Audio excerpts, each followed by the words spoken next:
Hey y'all, I'm Holly and welcome to my channel, Holly Go Read. Today I'm going to be talking about Dumplin, or rather not the book itself, but the movie adaptation just released on Netflix. So I'll go ahead and get the non-spoilery parts out of the way up front. My overall thoughts, I liked the movie. I'd probably give it about 3 out of 5 stars. The reasons that I didn't rate it higher will probably come in the spoiler section, but overall I think Netflix was able to capture the spirit of the book, the joy, but there are some things that probably didn't jive for me as a book adaptation. But highly recommend the movie. Still, it was a good coming of age story.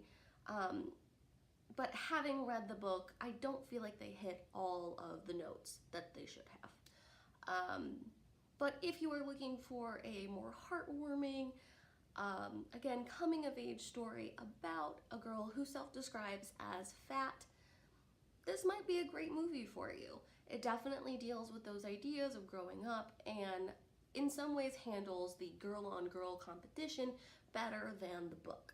So, that being said, that's all I can pretty much say without getting into spoilers. So if you have not watched the movie and still want to watch the movie and don't want to know spoilers going in, this is the time to go. Alrighty, so for those of us who are sticking around for the spoilers, just gonna pull up my handy dandy notes here that I took while I was watching the movie. Okay, so right off the bat, and I kind of had an idea that this was going to happen just from the cast list that was released before the movie was even released. There was no Mitch, and let me just say, boo, I liked Mitch so much better than Bo, and to not have him there really made me sad. Now I know a lot of people do not like the love triangle trope, but there were so many moments that Mitch helped along the story.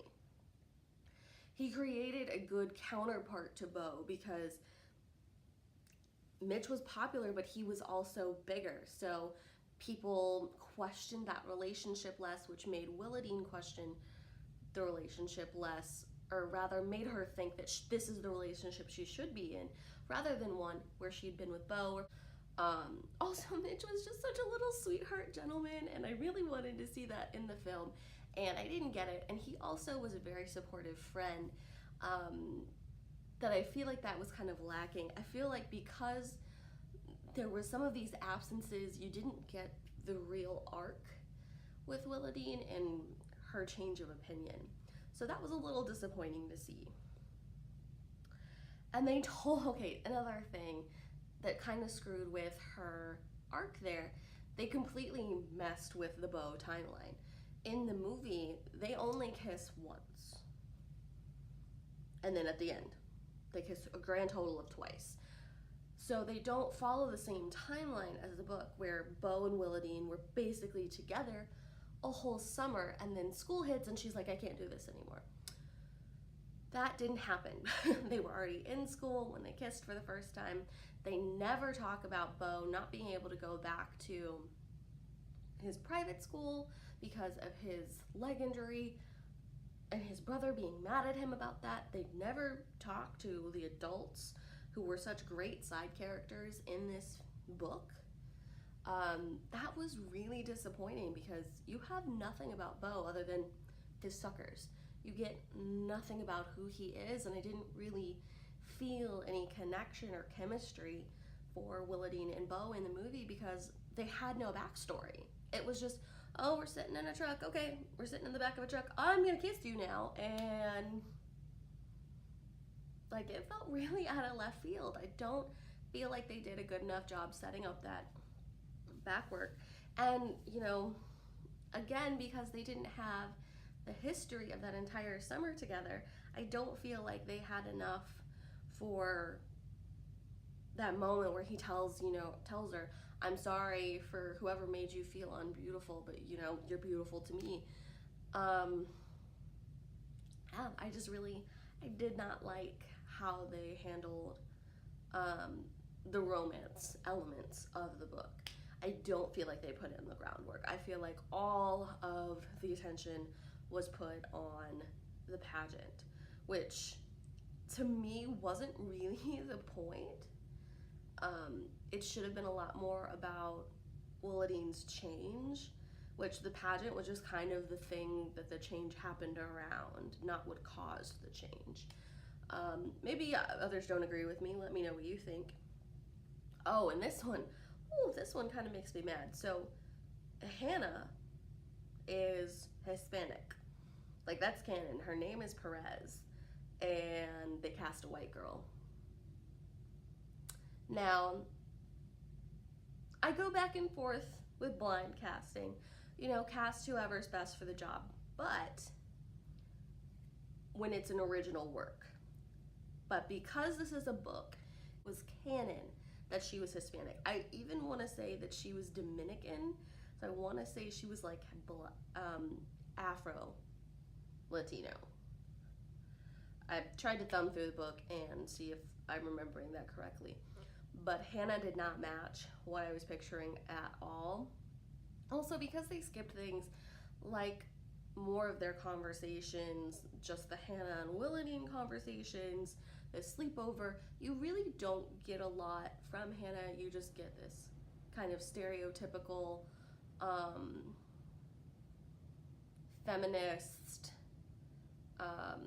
goth kind of girl, and you don't really ever get much from her as far as motivation or anything like that. And they just barely touched on her being a lesbian. Like, you could see that her escort was a female. That's all you got. Okay, so one of the things that they changed that I'm actually okay with is Ellen and Willadine's fight.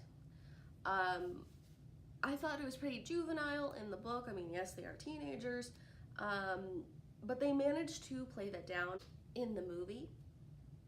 But I feel like it was also kind of to the detriment of the movie, because Willadine never gets to that place where she feels so alone and isolated that she really has to look at herself. I mean, she and Ellen fight for such a small window of time. You know, you don't get anything with Tim and Willadine, you know, kind of conspiring to get them together and get them back where they need to be. That doesn't really happen.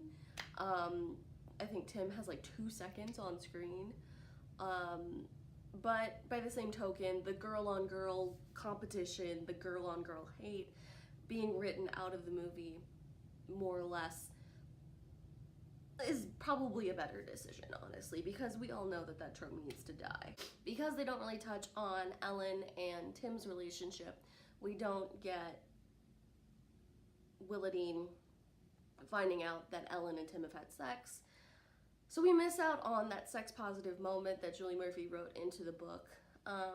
It wasn't essential to the story, but Ellen and Callie's relationship kind of making Willadine feel left out kind of added to why their fight happened.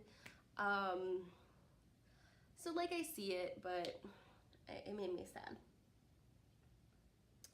One of the things they did better, I would say, is a better exploration of Rosie's grief. In the book, I always felt like there was more to Rosie. And I mean, maybe that's just Jennifer Aniston being Jennifer Aniston, but there was more to Rosie and more to her grief. I mean, it was her sister, Lucy, who had died. There felt like there needed to be more there.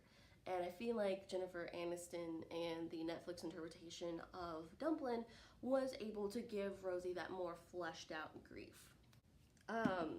Some other fun stuff. Millie was precious. Honestly, I think she stole the show. I didn't feel like it was about Dumplin or about Willadine. It felt like it was about Millie, which Millie has her own book, so I don't know why they were focusing so hard on Millie. Maybe it's just because she was an effervescent, adorable character, and the girl that got to play her was precious.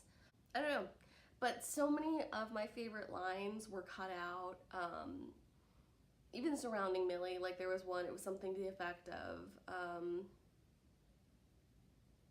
there might be a beauty queen in that fat girl, and they were like, no, there's a fat girl in that beauty queen.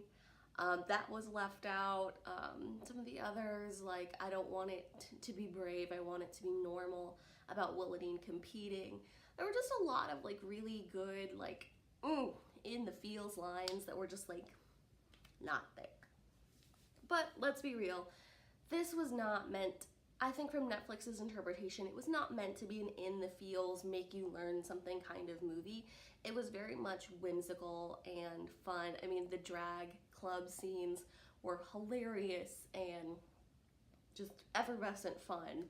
But it never really got into the meat of these characters learning anything or growing, in my opinion.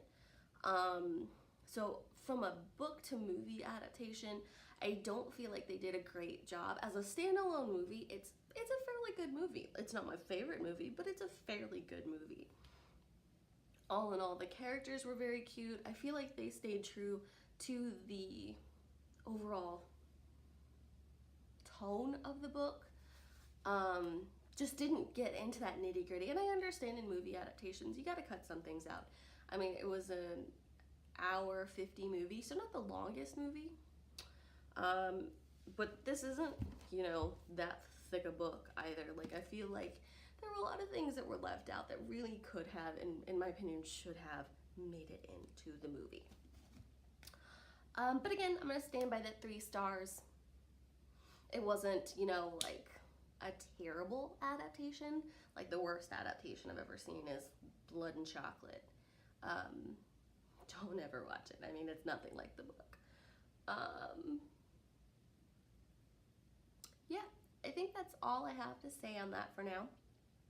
I would love to know your thoughts on the Dumplin book to movie adaptation.